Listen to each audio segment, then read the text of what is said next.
어제 저희가 이 관심 가는 뉴스로 전해드렸던 거 있죠. 동해상을 타고 동해상에서 북한 주민 4명이 탄 목선이 귀순을 했다. 그런데 그 후속 얘기들이 속속 전해지고 있다면서요, 하재근 평론가님. 그렇습니다. 그러니까 북한 목선을 최초로 발견한 것이 우리 어민이라고 알려져 있는데 네. 어민 임재길 씨가 네. 어제 오전 7시 10분쯤에 목선을 발견했다는 거예요. 바다 위에 뭐가 떠 있는데 배는 밴데 저게 밴가 싶은 어떤 물체가 보였다고 합니다. 지금 저 목선인가 봐요. 그러니까 네. 이 임재길 씨가 배를 40년 넘게 탔는데 저런 배는 처음 봤다. 도저히 배로 보이지가 않았다. 네. 하도 이상해서 가까이 다가가 봤더니 그 안에 이제 북한 남성하고 여성 2명이 있더라. 이분이 임재길 선생님이네요. 그렇습니다. 그러니까 실제로는 4명이 타고 있었지만 그 순간에 이제 3명만 밖에 있었던 거죠. 근데 그 남성이 임재길 씨한테 여기가 어디냐고 물어봤다고 합니다. 임재길 씨가 여기 강원도 속초다. 얘기를 나눈 거예요? 그렇죠. 어머. 그렇게 강원도 속초라고 답을 하니까 북한 남성이 표정이 밝아졌다고 합니다. 그러니까 이분이 지금 남한을 목표로 왔구나라고 짐작을 할 수가 있는 건데 네. 그 임재길 씨가 언제 타고 왔냐라고 하니까 오늘 아침에 출발했다라고 하면서 임재길 씨가 물하고 담배 같은 거를 권했다고 합니다. 그랬더니 그 북한 배에 타고 있던 그 북한 여성이 한국 그 어선을 쓱 보더니 한국 배가 참 좋습니다. 이렇게 말을 했다고 합니다. 야, 저 귀순한 북한주 물론 아직은 이 합동심 우리 정부의 합동심이 진행이 되고 있기 때문에 완전 귀순이라고 단정하긴 조금 이릅니다만 어쨌든 저 북한 주민들이 목선 타고 온 걸 최초 발견한 우리 어민 임재길 씨였어요. 당시 상황을 어떻게 기억하고 있을까 얘기 들어보시고 이어가 보도록 하겠습니다. 이거 작업하다가 우리가 이게 떼 작업을 하니까는 뭐 쳐다봤는데 뭐 이상한 배가 하나 있는 거예요. 아무리 봐도 이상해. 그래서 이상하다 싶어가지고 가니까 그 배도 날 보고 오더라고. 또 돌려가지고 또 북한에서 왔어요. 그러니까 또 가는 거예요. 차림새를 보니까는 여자는 구두 신었더라고요. 뭐 가족이라 그러면 어머니 같아요. 그 젊은 여자는 운동화 신고. 그래서 야, 이건 작업하는 스타일이 아니다. 그 짧은 순간이었지만 이 어민 임재길 씨는 김효선 기자님 그 북한 주민들의 차림새까지 열더니 쑥 훑었나 봐요. 훑어봤나 봐요. 네, 어느 정도의 시간이 있었던 것으로 보입니다. 그런데 지금 4명이 내려온 것으로 알려졌는데 일단 목격자의 목격에 따르면 3명만 봤다는 거예요. 일단은 처음에는 남성은 기름기 있는 작업복에 장화를 신고 있는 모습이었고 그리고 얼굴엔 소금기가 잔뜩 끼어 있었다고 합니다. 물론 지금 그 내려온 사람의 말에 의하면 아침에 그러니까 짧은 시간 배를 탄 것으로 보이지만 그래도 가림막이 전혀 없는 상황이어서 아마 바닷바람이라든지 파도를 그냥 직접적으로 받은 상황이 아닌가 그렇게 추측이 됩니다. 그러네요. 그리고 중년 여성은 검정색 구두를 신고 있었고 젊은 여성은 두꺼운 파카 그리고 하얀 운동화를 신고 있어서 앞서 보신 것처럼 이게 작업하는 어선은 아니구나. 그런 사람들은 아니구나라는 걸 직감적으로 알 수 있었다라고 전해집니다. 그러네요. 지금 보세요. 이 그림 잠깐 보세요. 그 차림새만 봐도 저 목선을 타고 온 북한 사람들이 무슨 조업 중에 배가 표류했다고 보기는 어려운 지금 차림새잖아요. 보세요. 기름기가 있는 작업복의 장화, 남성 같은 경우는요. 그리고 가운데 30대로 추정되는 여성은 두꺼운 점퍼에 하얀색 운동화, 장화를 신어도 모자랄 판에 목선에서 하얀 운동화다. 그리고 오른쪽 50대 추정 여성은 더 심해요. 검은색 구두를 신고 있었다. 분명 누가 봐도 딱 외관상 봐도 북한 어민들은 조업을 중이던 어민들은 아닐 거라는 생각이 들어요. 그런데 자, 임재길 씨가 이들을 마주쳤을 때 이들 중에 남성이 돌발 행동을 했다는 거 얘기 들어보시고 이어가 보도록 하겠습니다. 자기가 살살살 오더니만 올라오더니 줄을 묶는 거예요. 줄을 어디다 묶었어요? 저 앞에. 저 앞에? 예. 여기다가 이렇게 묶더라고요. 여기 걸더라고. 예. 무선국에서 혹시 모르니까 안전을 위해서 떨어져 있으라 그러더라고요. 얘기를 했죠. 이게 배 꽝꽝 있는가 이거 풀어놓고 나 안 가니까 나 옆에 있을 테니까 처음에는 좀 또 긴장하는 것 같더라고. 해경이 올 때까지 여기 있을 테니까 그러니까 이제 그제서도 안심을 하는지 그래서 조금 한 이렇게 떨어져 있었죠.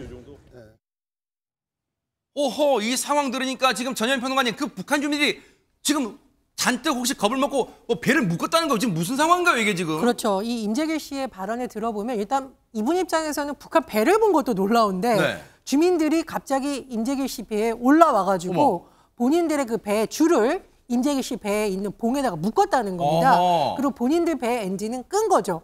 우리 왜 불안하면 상대방 딱 가지 마 그러잖아요. 바지가랑이 잡잖아요. 놔두고 가지 마. 약간 아. 이런 의미인 것 같아요. 그런데 이제 배를 저렇게 놔두면 두 배가 부딪히면서 땅땅 소리도 나고 또 속초에 있는 어서단점 조업국에서는 혹시나 모르니까 이런 사태 때 좀 간격을 유지해라 이렇게 조언을 하고 있거든요. 그래서 임재길 씨가 아예 어디 안 갈 테니까 일단 이 줄을 풀고 좀 나란히 배 띄워놓자 있고 했는데 어쨌든 저분들이 저렇게 행동을 한 거 보니까 상당히 불안하고 말 그대로 나를 좀 구해주시오 이런 의미도 있지 않았나 추정이 됩니다. 아하. 그런데 그도 그럴 것이요. 이종근 평론가님. 북한 주민들 입장에서 생각해보면 이게 어디 유원지 놀러 온 게 아니잖아요. 불안할 수 있어요, 진짜. 그렇죠. 탈출한 겁니다.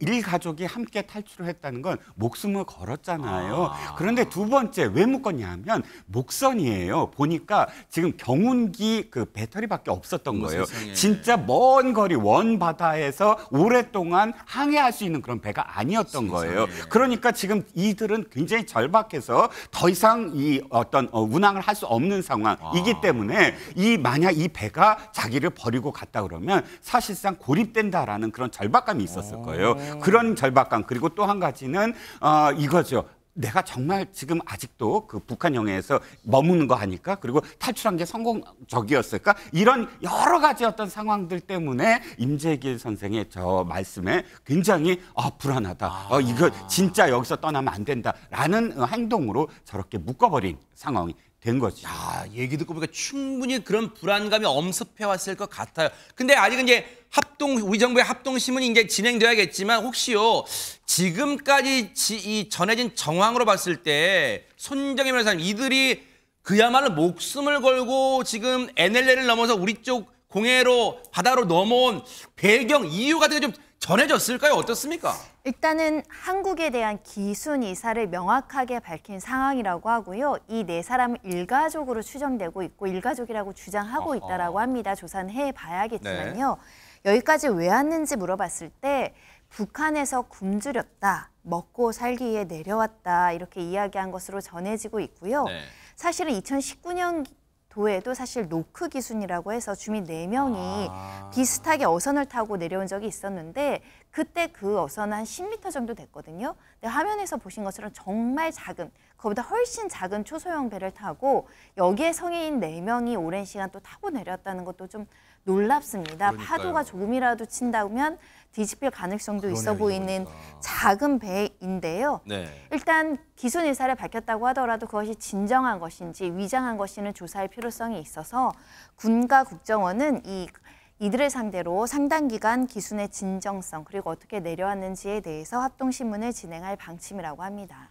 자, 여성 3명과 남성 1명인데 이들 4명의 관계가 가족이라고 아직은 단정할 수는 없어요. 일단 임재길 씨가 봤을 때, 언뜻 봤을 때 가족처럼 보인다라고 추정이지 아직은 이들이 모르는, 일면수도 없는 그냥 서둘러 뭉쳐서 내려왔는지, 같은 마을에 사는 주민인지, 진짜 일가 친척인지 가족인지는 아직 단언할 수는 없어요. 합동신문이 진행이 되고 결과가 나와봐야 알 텐데, 그렇다면요, 지금 이 순간 이들에 대한 합동신문은 어떤 과정, 어떤 걸 주로 물어볼까요? 요 얘기는 한번 미루어 짐작을 해볼 수 있을 것 같아요. 이분들 얘기를 듣고요, 한번 들어보시고 이어가 보도록 하겠습니다. 그 배를 타고 넘어왔다는 거는 배도 있어야 되고 배 타고 바다에 나가려고 하면 북한 보위부의 그 승인을 받아야 되거든요. 물길이라든지 해군들이 몇 시에 거기 뜨고 그리고 거기에 대해서 손바닥만큼 이제 빠삭하다는 거예요. 그럼 우리나라 합동조사반에서는 이제 질문할 게 이거예요. 이 사람들이 가족이 맞는지, 그리고 당신네 살던 집은 어디였나? 그럼 당신네가 소속되어 있는 직장은 어디였느냐? 그리고 이제 그 북한 주민들이 이제 정세는 어떠냐? 넘어올 때 북한에서 시장에서 뭐 식량 가격은 어떻게 했냐, 뭐 돼지고기 가격 이런 것까지 다 물어보거든요. 질문할 때는 다 따로따로 독방으로 할 거예요. 말을 맞추지 못하게. 그러면 이제 조사가 끝나면 우리 대한민국에 영원히 귀할 의향이 있냐? 있다 하고 다 쓰면 그다음에 이제 하나원으로 넘겨줘요, 자동으로.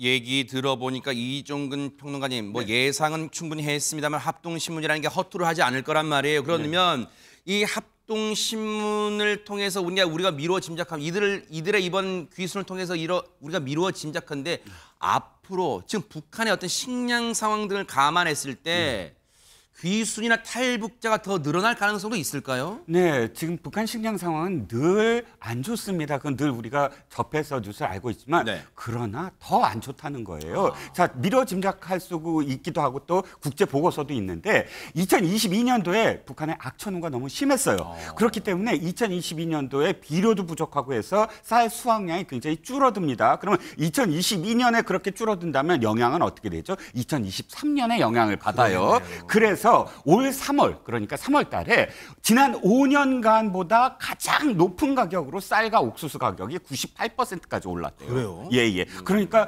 장마당에서, 그러니까 이 배분 갖고는 못 먹고 사니까 장마당에 조금씩 이렇게 생필품을 팔면서 먹고 살았는데 너무나 가격이 오르다 보니까 이 장마당에서도 이런 식량을 제대로 못 구입하고요.